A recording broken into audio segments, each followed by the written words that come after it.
Kwa majina naitwa mrakibu mwandamizi wa Jeshi la Zimamoto na Uokoaji, Malumbo Abson Ngata, kaimu kamanda wa Jeshi la Zimamoto na Uokoaji mkoa wa Mbeya.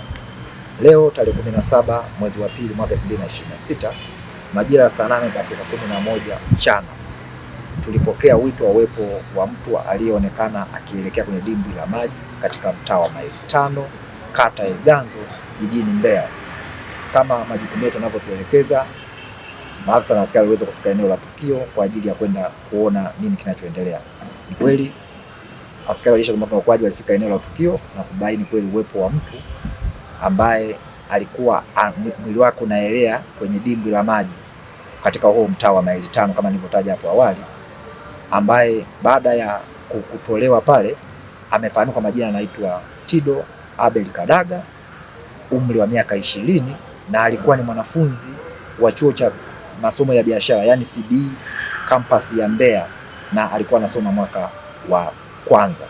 Kwa bahati mbaya tumemwokoa au tuseme tumemwokoa tayari akiwa ameshapoteza maisha, na mwili wake tumeukabidhi hospitali ya rufaa kwa Mbeya kwa ajili ya ndugu zake kutambua, lakini pia kwa ajili ya uchunguzi mwingine. Labda pengine chanzo hamjapata kujua ni nini? Kwa kweli chanzo mpaka saizi bado hatujapata. Kwa kushirikiana na vyombo vingine vya ulinzi na usalama tunaendelea kufuatilia kujua chanzo hasa kilikuwa ni nini, lakini tunashukuru Samaria wema ambao walimuona na kuweza kutoa taarifa Jeshi la Zimamoto na Uokoaji kwa ajili ya kwenda kufanya maokozi.